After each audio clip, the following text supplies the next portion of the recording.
C'est toujours un plaisir d'être parmi vous dans Viva Événement. Mesdames et messieurs, bonsoir. À la une de l'actualité aujourd'hui, un Javouang, braquage à main armée d'un kiosque Amvoul. Le général Ravalman est satisfait de ses 4 ans aux commandes de la gendarmerie nationale. À Paris, sommet sur l'insécurité au Nigeria, aujourd'hui place l'Élysée.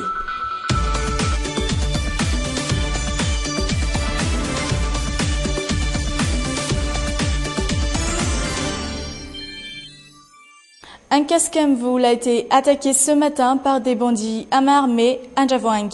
Effrayé, le gérant cède de suite et fournit aux malfrats la totalité de la somme d'argent contenue dans la caisse. Reportage de Toura Koudjavoun et Yves Janel.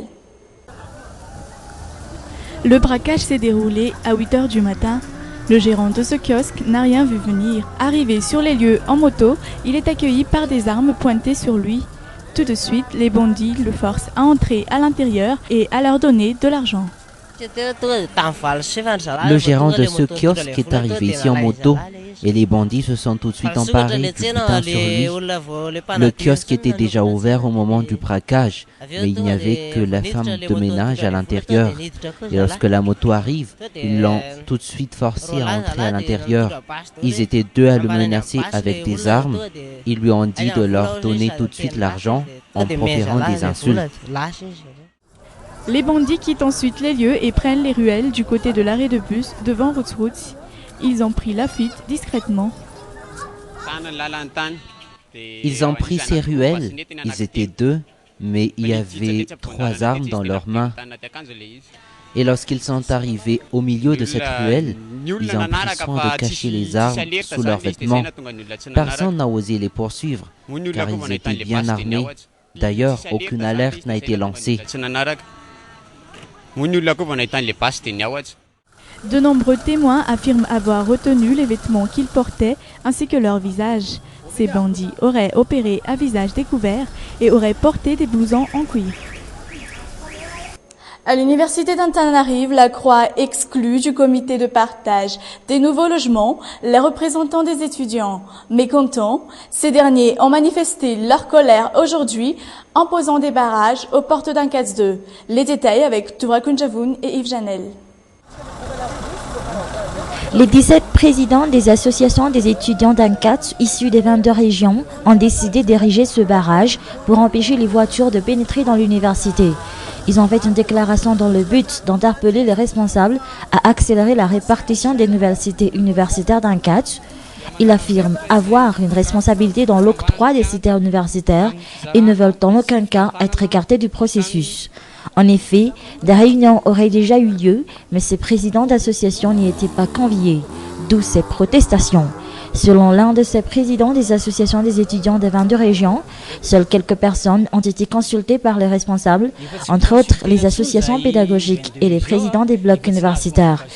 Interrogés sur cette affaire, un responsable auprès de la CROA, entité en charge de la gestion des cités universitaires, affirme qu'aucune décision officielle n'a été encore prise quant à la répartition de ces nouvelles cités.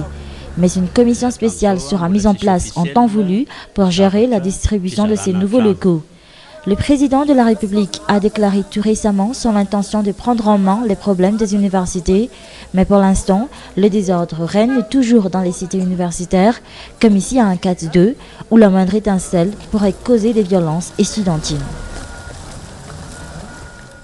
Actualité politique. Après la double passation de pouvoir au niveau des forces armées hier, le général Ravalman Richard est fier d'avoir eu l'honneur de commander la gendarmerie nationale.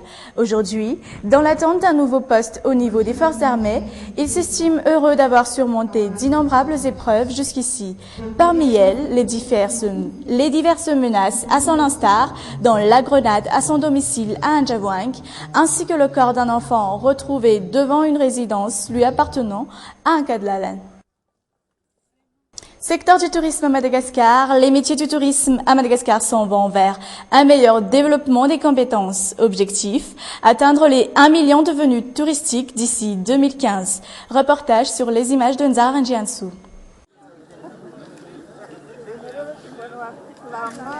Un renforcement des compétences dans le cadre des métiers du tourisme est indispensable pour restaurer et sauver la réputation du tourisme malgache, et cela pendant qu'il en est encore temps.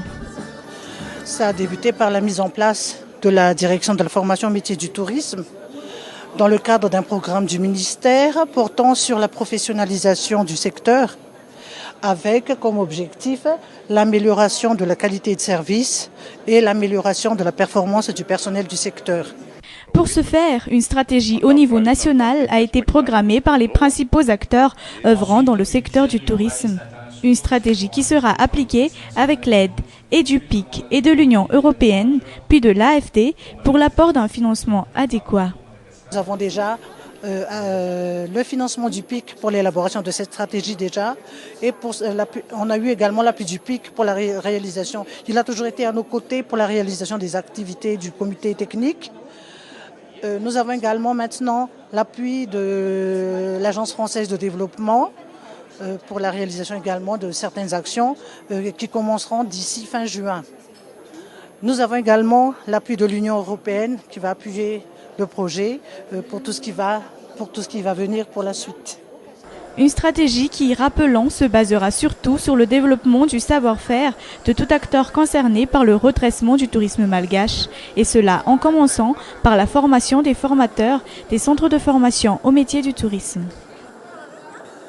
Après l'Europe et l'Afrique, Guanomad Madagascar vient de conquérir le marché américain le 10 mai dernier. Cette société de production d'engrais biologiques qui commence à exploiter le marché international en 2010 projette de devenir désormais Guanomad International et non plus Guanomad Madagascar.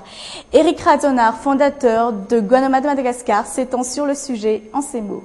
Notre présence ici, c'est pour marquer vraiment l'intérêt que le Vita Malagas aujourd'hui s'ouvre aujourd'hui à l'extérieur. Et pour nous, on est un des pionniers aujourd'hui d'avoir permis aujourd'hui à notre produit de s'ouvrir non seulement en Europe, mais maintenant on est présent également en Afrique et sur le marché américain. Et on veut démontrer justement à travers la film qu'une entreprise, que le produit malgache peut s'exporter avec beaucoup de professionnalisme et avec un bon service de qualité. Pour nous aujourd'hui, je pense que notre entrée aujourd'hui sur le marché américain dans les mois à venir, ça va nous donner une carte internationale, une carte d'horizon internationale que vous ne pouvez pas vous imaginer. Je pense, en rentrant sur le marché américain, je pense à peu près multiplier par 2, par 3 mon chiffre d'affaires. Ça veut dire que l'année prochaine, cette année, on est à 4 000 tonnes aujourd'hui par an. Je pense qu'on peut être à 15 000 tonnes, à 20 000 tonnes aujourd'hui sur l'exportation l'année prochaine. Et vous allez voir, on aura l'occasion de parler avant la fin de l'année. Et vous allez voir que Guanomad, ce ne sera plus Guanomad Madagascar, ce sera Guanomad International.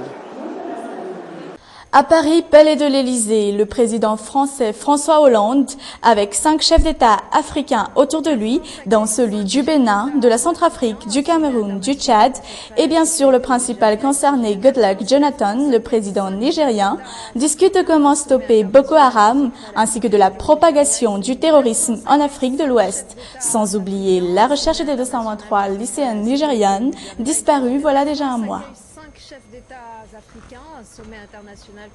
Toujours concernant ce sommet sur Nigeria à Paris, comment est-il perçu à Abuja? La réponse dans ce reportage avec France 24. Ramenez-nous nos filles. Les manifestants sont peu nombreux mais déterminés.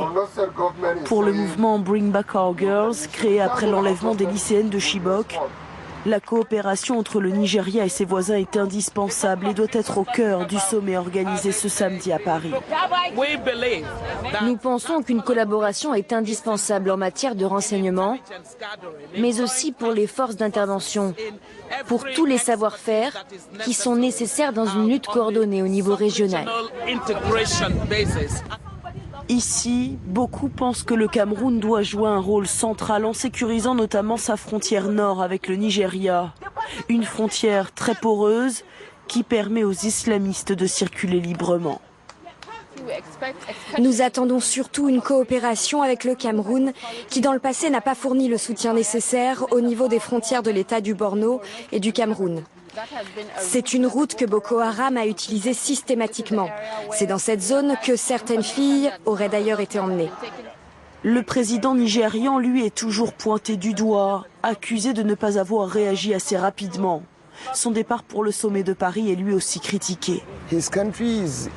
Son pays est en ruine, alors pourquoi va-t-il à Paris? Il devrait rester au Nigeria. Nous avons accueilli le Forum économique mondial, donc je ne vois pas pourquoi on ne peut pas accueillir le président français, les présidents du Bénin ou du Tchad. Les Nigérians reprochent également à Goodluck Jonathan d'avoir annulé pour des questions de sécurité sa visite à Chibok, le village où ont été enlevées les adolescentes. Plus d'un mois après leur disparition, les recherches piétinent, et cela malgré la collaboration des États-Unis, de la France ou encore de la Grande-Bretagne, qui ont envoyé au Nigeria des experts civils et militaires. Point final de cette édition. Merci de votre attention. Je vous donne rendez-vous la semaine prochaine. Excellent week-end en compagnie de Viva. Au revoir.